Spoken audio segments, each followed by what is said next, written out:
Kev, I know you had some thoughts about the Eagles' performance this past weekend. Um, so to kick this one to you, what's your overall impression of the Eagles getting the number one seed despite playing a pretty contested matchup against the Giants this past weekend? I mean, the Eagles have not been playing well over the course of the last 2, 3 weeks. And we all know that, Gardner Minshew started 2 games. They lost both of those games. And then Jalen Hurts was injured. He played this game because they needed a win for sure. The Giants rested Daniel Jones. They rested Saquon Barkley and a couple of other key players for them. So this was basically the equivalent of the Giants' backups. The Eagles starters played this game. We see the score here, 22-16. Are you serious? I mean, like, I understand Jalen Hurts is not 100%. I understand the offensive line is missing, Lane Johnson. I understand that, the Eagles won this game, but this is not how you go into the playoffs. This is where you go down that line of, do we play the starters the whole game? Do we not? Do we play Gardner Minshew for the second half to kind of keep Jalen healthy? Do we not? And, for the most part, they played the entire game, but it's like they played the whole game and they didn't look good.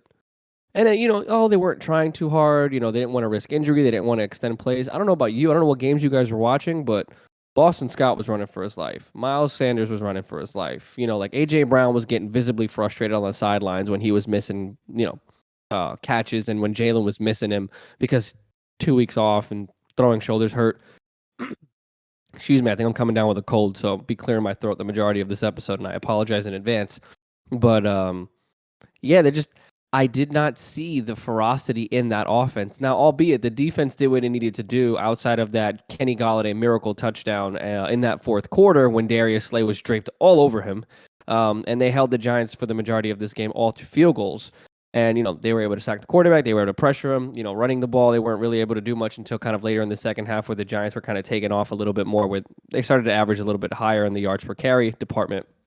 They actually ended the game with 6.1 yards per carry. The Giants ended up just continuing to find a way to just keep the Phillies defense on the field for a little bit longer than expected. But again, the point I'm trying to get at is when you're the number one seed and you've been in a slump and your MVP candidate hasn't been playing because he's been hurt. You come in and this is what you put onto the table.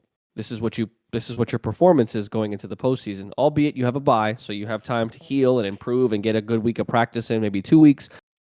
It just doesn't look good. Is Jalen's arm worse than people are saying, or should I say shoulder? Is Jalen did they limit the play calling because they didn't want to get him hurt because there wasn't a lot of RPOs? You can see the Eagles just did not look 100%. This cannot be your performance to go into the postseason. This cannot be how you go about being the number one seed. Like, this is not. I know I sound like I'm repeating myself, but it was not convincing. I understand completely that the Giants weren't trying, but that's what makes this more embarrassing. If the Giants played Daniel Jones and Saquon Barkley, I have full confidence the Giants would have upset the Eagles and they would be a wild card team. That's how bad they played today on the offensive side of the ball. Seriously. So I mean, for the sake of the segment, bottom line, they won. They solidified the bye, which is pivotal for Jalen to get rest. But if this backfires, right? I'm not saying they should have lost on purpose to get the wild card or the second seed or whatever. I'm saying if Jalen has a bad postseason performance because of this injury, because of how they ended the season, because of having a week off, whatever you want to call it, all of Philadelphia is going to riot. You do not go 14-3 to become a divisional round exit. It all depends on who they play. So I'm just saying, this is not how you end a year with a record like this, with a season the way you've had it, against a team that willingly sat their starters, that gave you a ground ball to say, you got it. The Giants tried, but they damn near came closer than they should have. 6 points, it's just not okay. Yeah, Kev, I understand the sentiment. The way that I see it with the Eagles is this is how I think their game plan was: get up early and basically coast. And I think the reason why that they had that mindset more than likely was they wanted to establish a pretty good lead early on against the Giants. And look, with the Giants playing their backups, not having Daniel Jones, not having Saquon Barkley, to be fair, that offense was going to be fairly limited in being able to put up points. And granted, the Eagles only won that game by 6 points, but I mean, they were up 19-0 at one point early on. And then slowly and surely, New York was able to establish some drives late in the game to make it interesting. But as far as I see it, despite the fact that I wouldn't consider this an A-plus effort from the Eagles, They did enough to win, solidify that number one seed, and I think they can go into the playoffs with at least their head held high, knowing that they got that locked up. And now they have the next week off to be able to recover from some lingering injuries. Jalen could use an extra week of recovering from that shoulder injury. Lane Johnson could definitely use that. And pretty much the rest of the team can use that week to just recover from just the battering injuries that they've sustained throughout the year, just the nicks and bruises that come along with an NFL season. So, when it comes to this game in particular with the Eagles, was this their best performance? No. I would say more than likely this is probably like a C plus, around a C plus, around a C performance as far as I see it. It was enough to win, but yeah, I think Kev made his point pretty clearly that they could have gone into the postseason a little bit more on a convincing statement. And this just wasn't that type of performance. But do give credit to the Giants defense. The Giants are 9-7-1. They are a playoff team. Their record isn't what I would consider is top tier or elite, but they did make the playoffs, and their defense is pretty solid. The offense can be up and down at times, but that Giants defense is stingy, and they've shown it time and time again where they'll give opposing offenses some difficult opportunities to work with. And, to be fair, they gave up 19 points early on in the game, but they were able to lock it down pretty significantly in the second half. So, you got to give the Giants a little bit of kudos there. But when it comes to the Eagles are one of the best teams in the NFL, finishing 14-3, the number one seed in the NFC. They've been the most consistent team in that conference the entire year.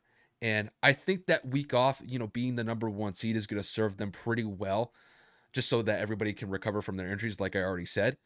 But now we need to see how they're going to transition from the regular season into the playoffs. And I will say, to take Kevin's point um, with 100% context here, you definitely want to go into the playoffs on a little bit of a hot streak.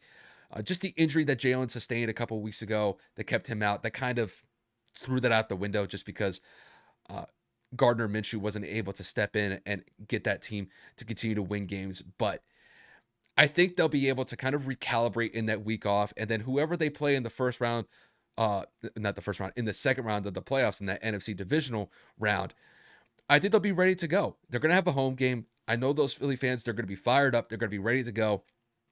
And we don't know who they're going to play yet. It could potentially be somebody like the Cowboys. It could be the Buccaneers. It could be potentially like the Seahawks or the Packers, depending on how that whole game works out. So we don't really know how this is going to unfold with who the Eagles are going to play in the divisional round. But as far as I see it, the Eagles are going to be a tough team to bet against moving forward. Obviously, they have their issues. This Giants game is kind of indicative that they weren't able to establish real offensive consistency. And if that does linger into their divisional round matchup against whoever they play, that could be a difficult scenario for them in that game specifically. But as far as I see it, I still think they have a leg up on the competition moving forward. But they're going to have to be on their A game. But I think just to kind of round this out, I think they're still in a pretty good place. The offense has been solid the entire year. Their defense has just been absolutely hellacious with getting to the quarterback. They have one of the best pass rushers in the league.